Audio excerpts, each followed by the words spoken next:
You ever find yourself doing something that, honestly, makes no logical sense at the time, but later, it's like the universe was daring you to mess up your whole routine? That was me, Julian Meyer, 32. The kind of tech investor who pretends to read The Economist in airport lounges just so nobody talks to him. Yeah, that guy. Flying first class, always first class.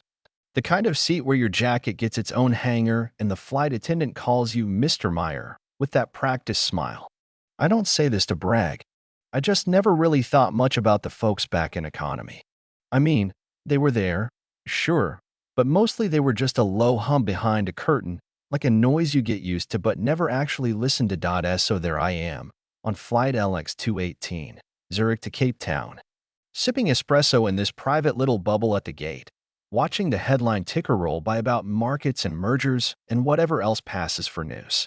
Flight's delayed, folks are buzzing, but I'm not sweating it. I got that.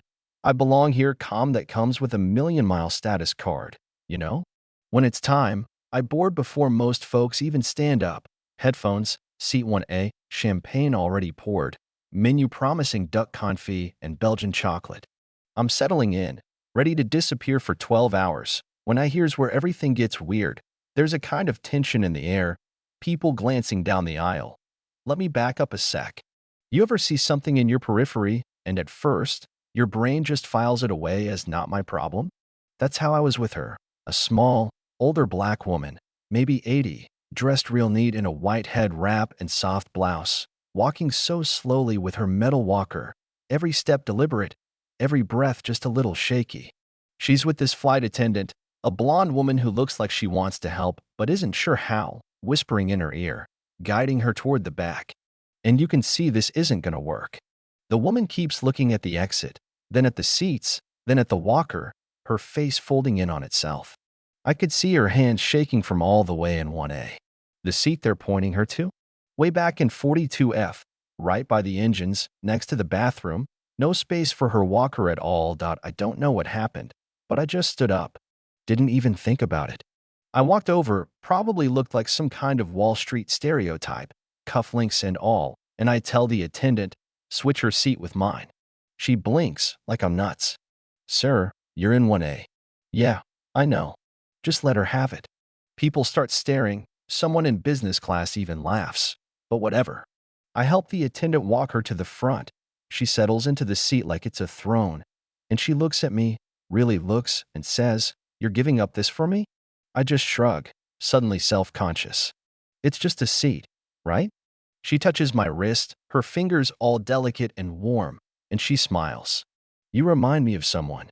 That's all she says. So, now I'm the proud owner of seat 42F, which doesn't recline. The tray table is sticky. There's a crying baby somewhere nearby, and the air feels heavier. Like everyone in economy is breathing the same hope you'll just keep your elbows to yourself. Still, I'm weirdly fine with it. I peek up front after a while, and she's out cold, sleeping like she hasn't in years, head wrap all askew against the window. For some reason, I can't stop thinking about her, about how easy it is to not notice people, about my own grandma, about the fact that I'd never, ever done anything like this before. Meal service comes around, something grayish in a foil tray, and I pass.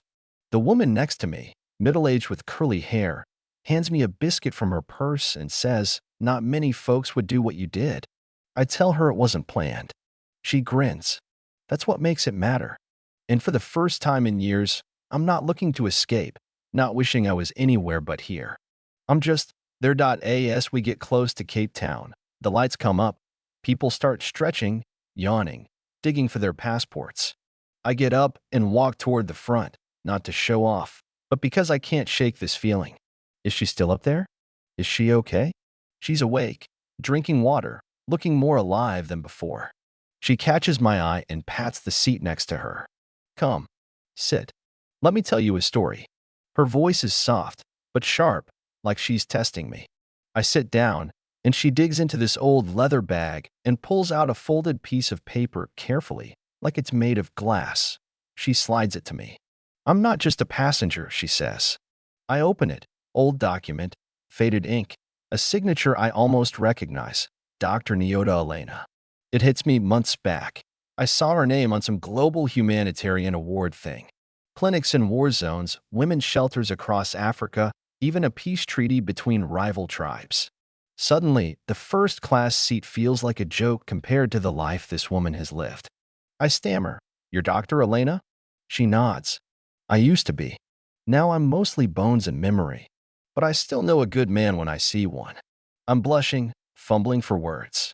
She just laughs, low, a little sad. "You didn't do this because you knew who I was. That's the point. Sometimes people just do the right thing."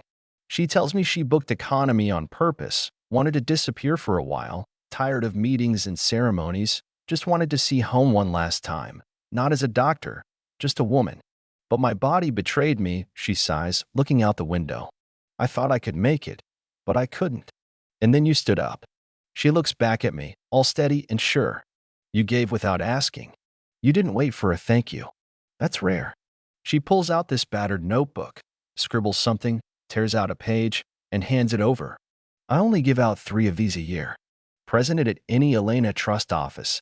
Anything that helps people, we'll fund it." My number's there, too. I'm floored, like I'm holding a ticket to a secret world. "I don't deserve this," I tell her. She just squeezes my hand, all bones but strong. "You already earned it." We land. She tells me, "Go ahead, I'll be slow." And I like watching people carry more than they realize. I step out into the morning air, feeling lighter but also, somehow, heavier, like I've been handed a job I can't quite see yet. A month later, I used that card, not for me, but to start a scholarship fund for kids who grew up like my mom. Single parent, not much money, nowhere to turn. First grant? Came from the Elena Trust. I never told anybody, not until her obituary ran a few years later. Turns out, she wrote in her will, "He gave without needing to know who I was, and in doing so reminded me who I still am." That line still gets me. Sometimes the smallest thing you do changes everything, for you and for someone else. Sometimes giving up your seat is the beginning of the story, not the end.so. What do you think? Was it luck, fate, or just doing the right thing at the right moment? I want to know what you do. Seriously, tell me in the comments. Ever given something up for a stranger and had it come back around? That's the stuff that keeps me curious. Don't forget to share your thoughts, argue about what justice means, and yeah, keep your eyes open on your next flight. You never know who's sitting behind the curtain.